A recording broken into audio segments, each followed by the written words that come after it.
अस्सलामुअलैकुम वरहमतुल्लाहि वबरकातुहू। Tahira Janjua is here. हम लोग टर्मिनोलॉजीज़ को डिस्कस कर रहे थे कि बायोलॉजी में और स्पेशली ये जो चैप्टर है हमारा वेरिएशन एंड जेनेटिक्स, इसमें कौन सी बेसिक टर्मिनोलॉजीज़ हैं जो ओवरऑल चैप्टर में यूज़ होंगी। तो मोनोहाइब्रिड क्रॉस तक हम लोगों ने देख लिया था। अब है dihybrid cross. Di means two, hybrid cross. अब यहाँ पे हम लोग देख लेते हैं। A cross involving two traits at a time is called dihybrid cross. यानी जब दो डिफरेंट औसाफ या ट्रेड्स या कैरेक्टरिस्टिक्स को डिस्क्राइब किया जाएगा एट अ टाइम, तो हम कहेंगे कि यहाँ पे डाई हाइब्रिड क्रॉस जो है वो बन रहा है। For example colour and shape of seed. अगर हमने क्रॉस करवाना है, हम लोग दो चीज़ों को देखेंगे। हम सीड का कलर भी देख रहे होंगे और सीड की शेप भी देख रहे होंगे। फॉर एग्ज़ाम्पल हमने यहाँ पे बात की कि या तो सीड जो है ना उसकी शेप राउंड होगी या रिंकल्ड होगी। फिर हमने कलर की बात की कि या येलो कलर के होंगे या ग्रीन कलर के होंगे, और फिर हमने उनका क्रॉस करवाया। यानी जो राउंड थे और जो येलो थे उनको RY से डिनोट किया, और जो रिंकल्ड थे और ग्रीन थे उनको स्मॉल R और स्मॉल Y से डिनोट किया। तो ये डाई हाइब्रिड क्रॉस है। उसके बाद हम लोग की अगली डेफिनेशन है F1 जनरेशन। जब भी गैमेट्स के दरमियान क्रॉस होता है तो जो सबसे पहली जनरेशन होती है ना, यानी हम कहते हैं जब भी पेरेंट्स के दरमियान क्रॉस होता है, यानी फादर और मदर के जो जीन्स होते हैं या अलील्स, जब हम उनका क्रॉस बना रहे होते हैं या हम उनका पुनेट स्क्वायर बना रहे होते हैं या हम उनको डिवाइड कर रहे होते हैं या हम लोग क्रॉस कर रहे होते हैं, तो जो सबसे पहली जनरेशन प्रोड्यूस होती है वो होती है F1 जनरेशन। उसको हम कहते हैं the first generation of offsprings from crosses between two parents. दो पेरेंट्स के दरमियान क्रॉस हुआ, जो पहली जनरेशन आएगी वो F जनरेशन होगी। F1 is symbolise for first filial generation. F1 generation का दूसरा नाम है फर्स्ट फीलियल जनरेशन। और पेरेंटल जनरेशन जो है ना वो होती है F1 जनरेशन। अब यहाँ पे हम लोग देख लेते हैं कि दो फ्लावर्स थे, एक पर्पल और एक वाइट, उनको P से डिनोट किया हुआ है। तो ये वाले थे पेरेंटल जनरेशन, लेकिन जब इनके क्रॉस हुए तो आगे जो जनरेशन प्रोड्यूस हुई वो होगी F1 जनरेशन। आई होप ये F1 जनरेशन और पेरेंटल जनरेशन आपको क्लियर हो गई होगी। उसके बाद P generation. P is simplified for parental generation. वही बात कि पेरेंट्स के दरमियान ही क्रॉस होना है और उसके रिज़ल्ट में ऑफस्प्रिंग्स बनने हैं। तो यहाँ पे भी पेरेंटल जनरेशन जो है वो क्रॉस ब्रीड करेगी और उसके बाद F1 जनरेशन प्रोड्यूस होगी।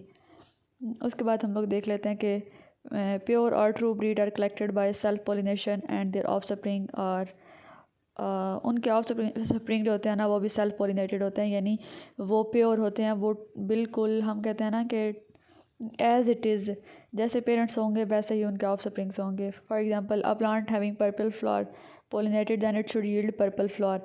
यानी जिस तरह के फ्लावर्स में या जिस तरह के पेरेंट्स होंगे तो नेक्स्ट जनरेशन जो प्रोड्यूस हो रही होगी उसमें वही ट्रेड्स वही कैरेक्टरिस्टिक्स होंगी जो उसके पेरेंट्स में थी। अब यहाँ पे पेरेंट में से एक जो था वो पर्पल था ना, तो आगे जो ऑफस्प्रिंग हुए वो भी पर्पल हुए। अब सारे ऑफस्प्रिंग पर्पल क्यों हुए? क्योंकि यहाँ पे ना होमोजाइगस कंडीशन थी और कैपिटल P जो है ना वो ही ओवरऑल क्रॉस में डोमिनेंट रहा है इस वजह से। उसके बाद हम देखते हैं कि हाइब्रिडाइजेशन क्या होती है। द मेटिंग और crossing of two varieties is called hybridisation. जब भी दो अक़साम के दरमियान क्रॉस हो रहा होगा या वो मेटिंग करेंगी, मिलाप होगा उनका, तो एज अ रिज़ल्ट जो प्रोडक्ट बनेगी वो हाइब्रिड्स होंगे और इस प्रोसेस को हम कहेंगे hybridisation.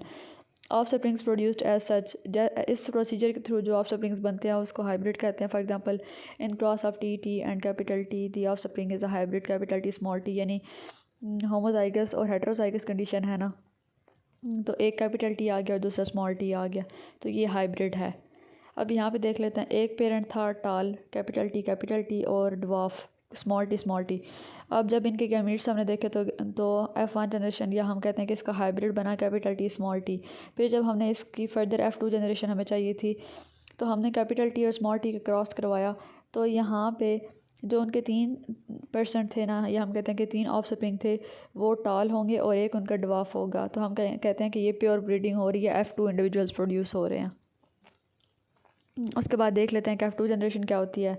When the F1 hybrids of F1 generation are self-pollinated or crossed, the next generation in the result of this cross is called F2 generation.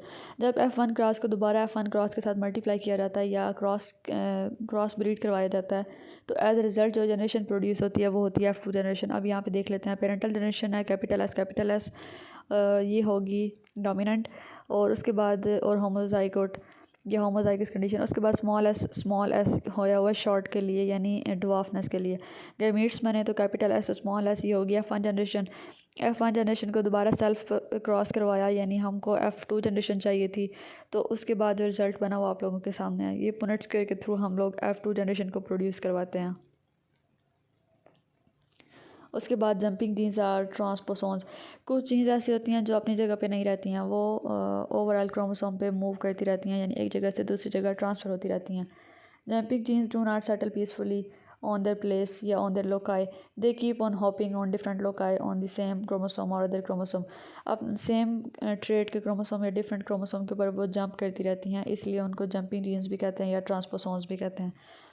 यहाँ पे एग्जांपल में ट्रांसपोजेबल एलिमेंट जो अपनी जगह चेंज करते रहते हैं, तो इन्वर्जन हो गई है यानी टर्मिनल इन्वर्टेड रिपीट, रेपिटिशन हो गई है यहाँ पे दोबारा जीन्स की। जीनोम क्या होता है? ऑल द जीन्स और alleles in individual is called genome.